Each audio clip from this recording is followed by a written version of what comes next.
Life in Maplewood was a slow river, gently flowing with the predictability that comes from countless mornings of dew-touched lawns and the soft hum of sprinklers coaxing the grass to grow just a little greener. The neighborhood was a collage of pastel houses, each with its own personality, but none daring to stand out too prominently against the others. This was the kind of place where the routine had an almost sacred quality, and where change, no matter how minor, was a disruption not easily forgiven. My own corner of this suburban canvas was a modest home, adorned with the kind of well-kept garden that suggested care but not obsession. It was perfect in its imperfection, a sanctuary from the world wrapped in the gentle embrace of aged oaks and whispering pines. I'd been living there for years, quietly attending to my duties as the town's zoning commissioner, a role that was largely invisible until it wasn't. The first tremor of discord rippled through my life on a sunny afternoon, as I was carefully pruning the roses. I noticed Karen, the self-appointed guardian of neighborhood conformity, striding down the street with the kind of determination usually reserved for storming battlefields or closing business deals. Her presence was a storm cloud in a clear sky, casting long shadows over the sunlit path. Karen had opinions about everything, from the height of the grass to the shade of the paint on my mailbox. Her vision for the neighborhood was one of uniformity, where every house was a mirror of the next. She was never shy to voice her discontent, and that day, her gaze was locked onto my new fence. The fence was a thing of beauty, crafted with care and standing just a tick above the so-called recommended height. It was a symphony of wood and iron, a demarcation not just of property, but of peace. But to Karen, it was an affront, an unambiguous challenge to the unspoken rule that nothing should disrupt the visual harmony of Maplewood. I saw her approach, but continued tending to my roses, hoping the vibrant blooms might distract her from her mission. Her arrival at the boundary of my property was marked by a slight shift in the air, a cooling of the friendly warmth that usually accompanied neighborhood interactions. The confrontation was inevitable, a clash of ideals. She loomed at the edge of my garden, peering over the accused fence with the severity of a queen surveying her kingdom. Her fingers brushed against her phone, her expression a blend of irritation and righteousness. It was then that the absurdity of it all struck me. Here was a battle over inches of wood, a contest of wills fought on the neutral ground of civility. Despite her silent theatrics, I responded with the serenity of a monk in meditation. My role as zoning commissioner granted me a quiet power, the kind that comes from understanding the rules intimately and knowing how to navigate their labyrinthine pathways. I had built the fence within the bounds of the regulations, a fact that swirled around in my mind like a secret weapon. Karen, undeterred by my calm, made her intentions clear with a quick, decisive gesture, a call to 911. The act was so ludicrous, so out of proportion that I almost chuckled. But I didn't. Instead, I let the moment stretch, suspended in the air like a held breath, knowing the absurdity would soon unravel into something more. Something that perhaps even Karen had not anticipated. As the echoes of her call faded, I returned to my roses, the snip of the shears a gentle punctuation to the drama unfolding.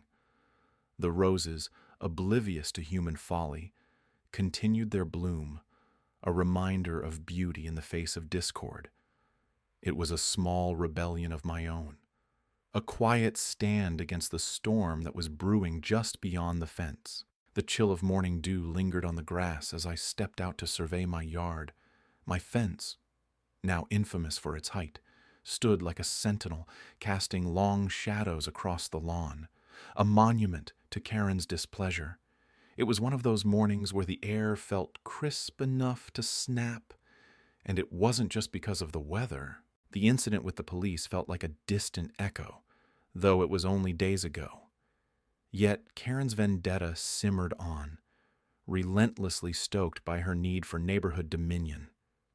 As the zoning commissioner, I knew the local statutes like the back of my hand, and my fence, perfectly legal. But legality never stood in the way of someone like Karen. She was relentless. The next phase of her campaign arrived with the Morning Post, a thick envelope emblazoned with the HOA's emblem. Inside lay a litany of citations, each more absurd than the last. My mailbox apparently sat 2 inches too far from the curb. The color of my garden gnomes violated the neighborhood harmony clause. And, most galling of all, my lawn ornaments were deemed a visual nuisance. I shook my head slowly, a wry smile tugging at the corners of my mouth. Petty grievances dressed up as rules. It felt like being nibbled on by bureaucratic ducks, each tiny bite chipping away at patience rather than flesh. Around the neighborhood, whispers turned to murmurs, then to full-blown conversations.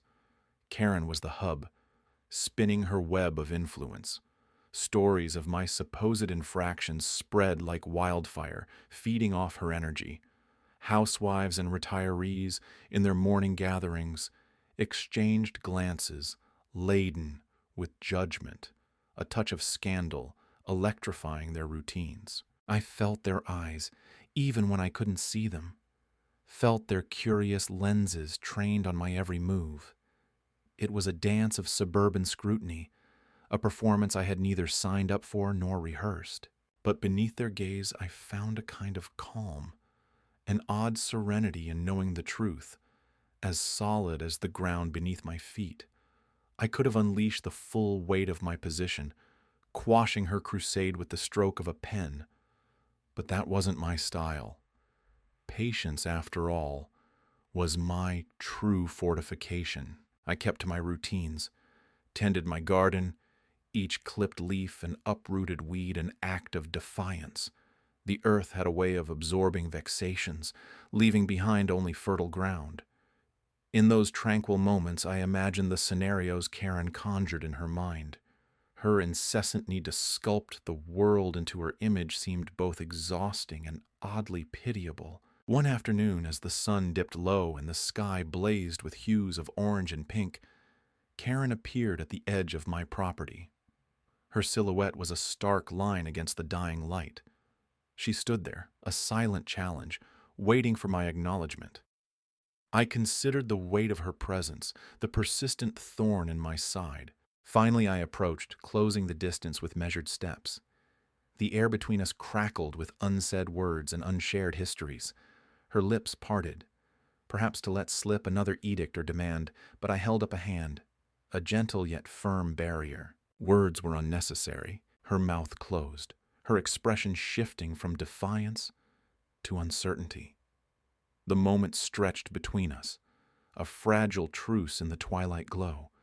As I turned away, I heard her voice, just a whisper, a single soft line cutting through the tension as if seeking understanding or offering it. "Why?" she asked. But I kept walking, leaving behind only the whispering wind to answer. The morning light filtered through my kitchen window, casting long shadows across the floor. I sipped my coffee, its warmth a comfort against the chill of my thoughts. Karen had overstepped, yet again, with her call to 911 about my fence. The irony was not lost on me, being the zoning commissioner and all. But this wasn't about power or position. It was about nuance, understanding, and ultimately, justice. I had spent days documenting everything with meticulous care, each detail a brushstroke on the canvas of consequence I was quietly crafting. Her complaints, her confrontations, and her incessant need to impose her will on the neighborhood were all noted. My journal had become a testament to her relentless campaign, pages filled with her missteps and misjudgments.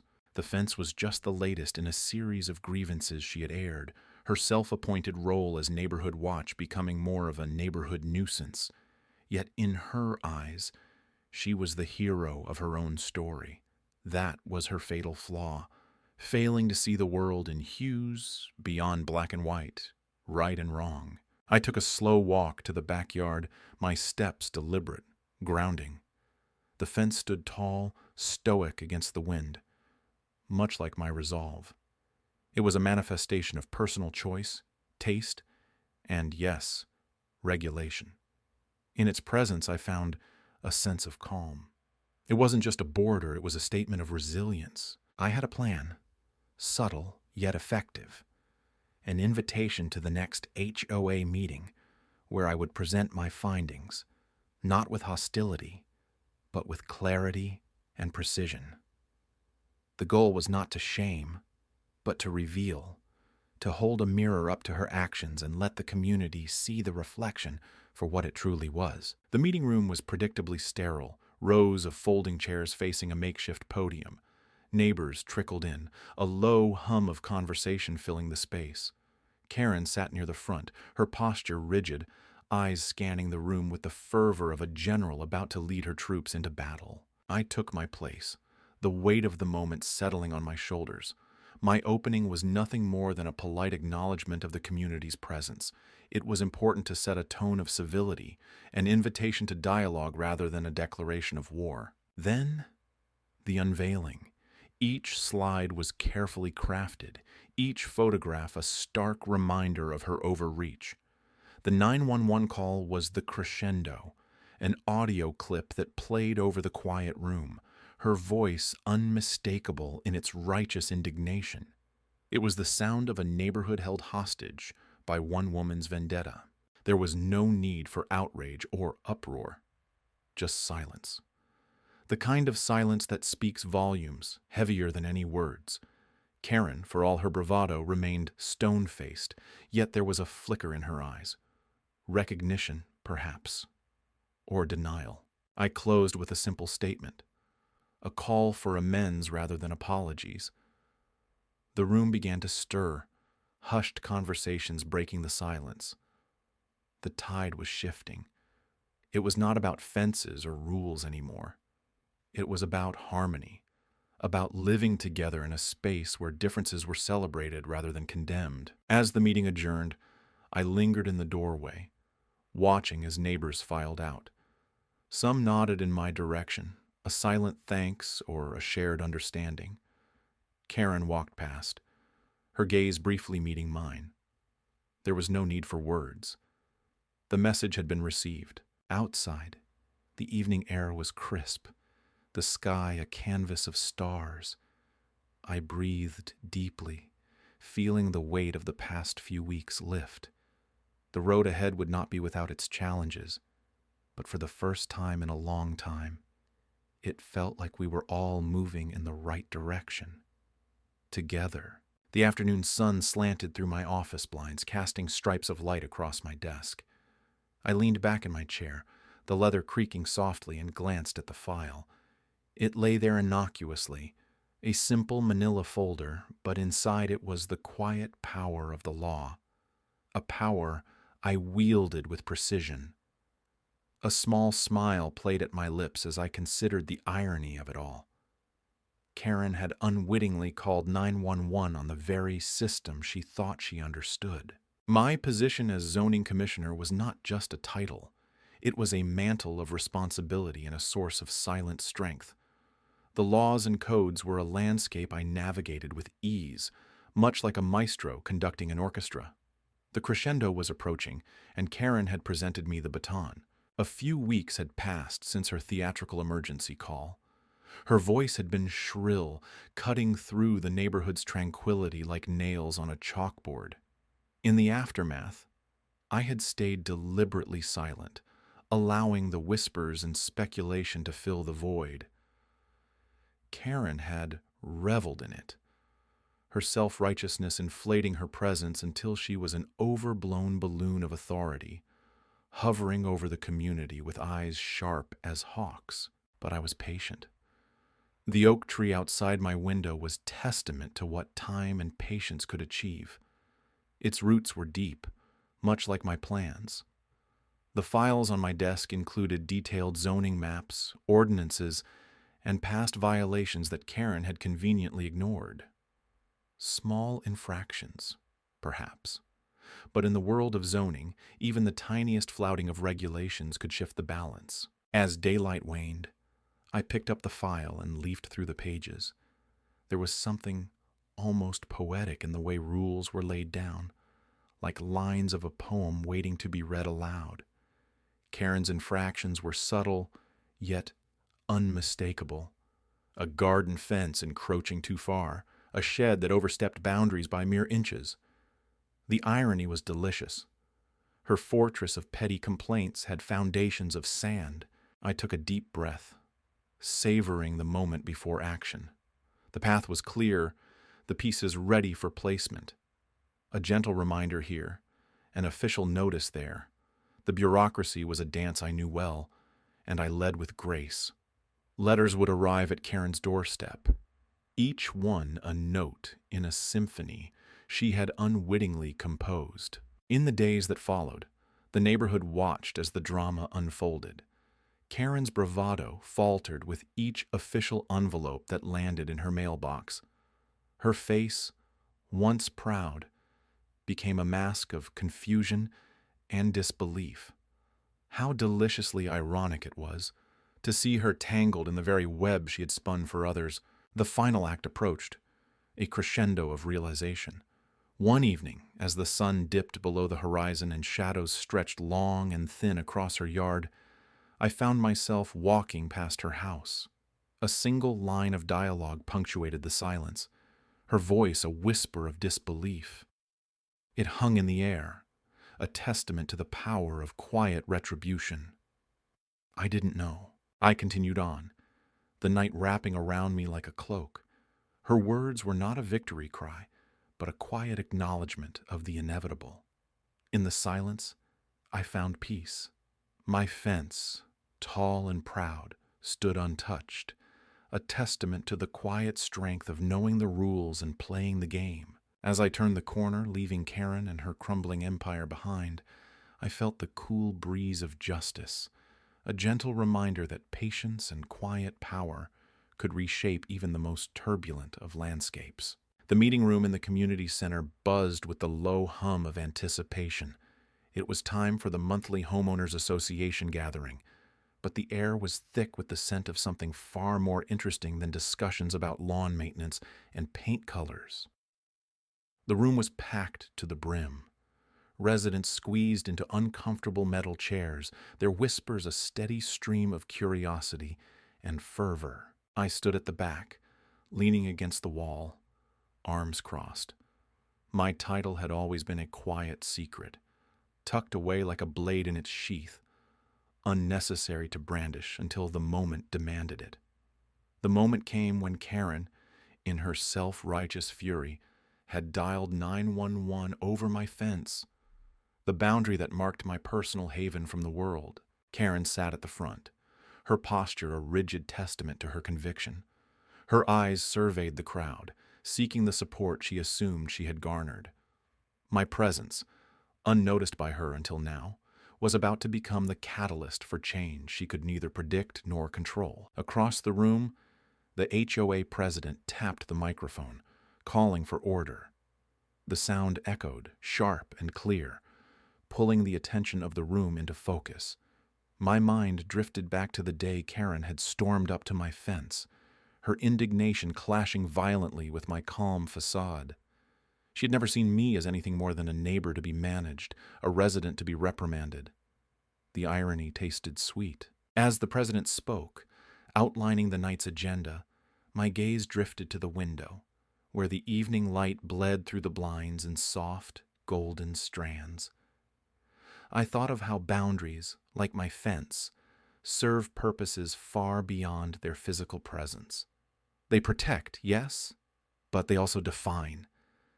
They draw a line between chaos and sanctuary.